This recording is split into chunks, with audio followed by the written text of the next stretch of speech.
सुनते हैं उर्दू में खुसूसी अपडेट। भारतीय गासिबीन ने मकबूजा जम्मू कश्मीर के तूल और अर्ज़ में महासरों, छापों, तलाशियों और गिरफ्तारियों का सिलसिला जारी रखा हुआ है। भारतीय फौज, paramilitary, central reserve police force और पुलिस एहलकारों की मुश्तरका टीमों ने जिला शोपियां के इलाकों खोजपोरा, जैनपोरा, पीरपोरा, कीगाम और चित्रगाम कला में महासरे और तलाशी की कार्रवाइयों के दौरान मकीनों को हिरासा किया और घरेलू असबाब को तहस नहस करके रख दिया। उधर जिला रियासी के ग्राम मोड़ इलाके में पथराव के नाम पर 11 कश्मीरी नौजवानों को गिरफ्तार किया गया। दरियासना जिला राजौरी में भारतीय फौज की एलियट फोर्स से ताल्लुक रखने वाले दीपक सिंह नामी फौजी ने अपनी सर्विस राइफल से खुद को गोली मारकर अपनी जिंदगी का खात्मा कर डाला। इस वाक़े से जनवरी 2007 से मकबूजा जम्मू कश्मीर में खुदकुशी करने वाले भारतीय फौजियों और पुलिस एहलकारों की तादाद बढ़कर 521 हो गई है। मुस्लिम लीग जम्मू कश्मीर के कायम मकाम चेयरमैन अब्दुल अहद परा ने पार्टी के नायब चेयरमैन मोहम्मद यूसुफ मीर को एक और झूठे केस में कोट भलवाल जेल जम्मू मुंतकिल करने की शदीद मजम्मत की है। अपने एक बयान में उन्होंने कहा है कि मोहम्मद यूसुफ मीर गुज़श्ता 5 साल से मुसलसल जेल में नजरबंद है और इस दौरान उन पर 2 बार काला कानून पब्लिक सेफ्टी एक्ट लागू किया गया,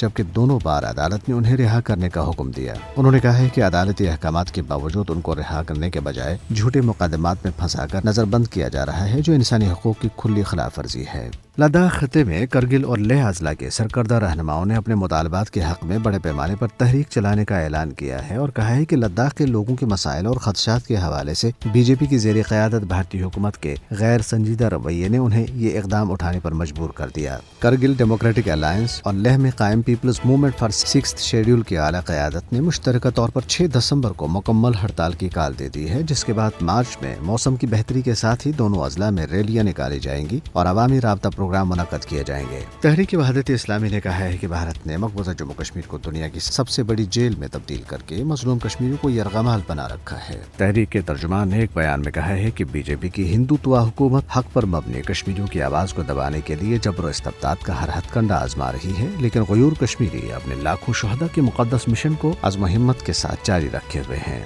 हुर्रियत रहनुमा और सोशल पीस फोरम के चेयरमैन एडवोकेट देविंदर सिंह बहल ने कहा है कि जम्मू कश्मीर में भारत की हैसियत एक काबिज के सिवा कुछ नहीं है, क्योंकि कश्मीरी अवाम ने रोज़े अव्वल से उसके गासिबाना कब्जे को तस्लीम नहीं किया। जम्मू से जारी एक बयान में उन्होंने कहा है कि जम्मू कश्मीर में border security force, central reserve police force और दीगर पैरामिलिट्री फोर्सेस की बड़े पैमाने पर तैनाती से वाज़ेह हो गया है कि भारत मकबूजा इलाके में मुकम्मल तौर पर नाकाम हो चुका है। खालिस्तान रेफरेंडम का तीसरा मरहला आज लंदन में हो रहा है। 7 नवंबर को किए गए दूसरे मरहले में 10,000 से जायद बरतानवी सिखों ने हिस्सा लिया था, जबकि पहले मरहले जो 31 अक्टूबर को हुआ था में 30,000 से जायद सिखों ने शिरकत की थी। भारतीय हुकूमत की तरफ से रेफरेंडम को रोकने के लिए धमकियों और सफारती व माशी ज़राए के इस्तेमाल के बावजूद बड़ी तादाद में सिख इस अमल में सरगर्म हैं। बरतानिया के अलावा मुस्तकबिल में अमेरिका, कनाडा, ऑस्ट्रेलिया और भारतीय पंजाब में भी सिख रेफरेंडम का इनेकाद किया जाएगा।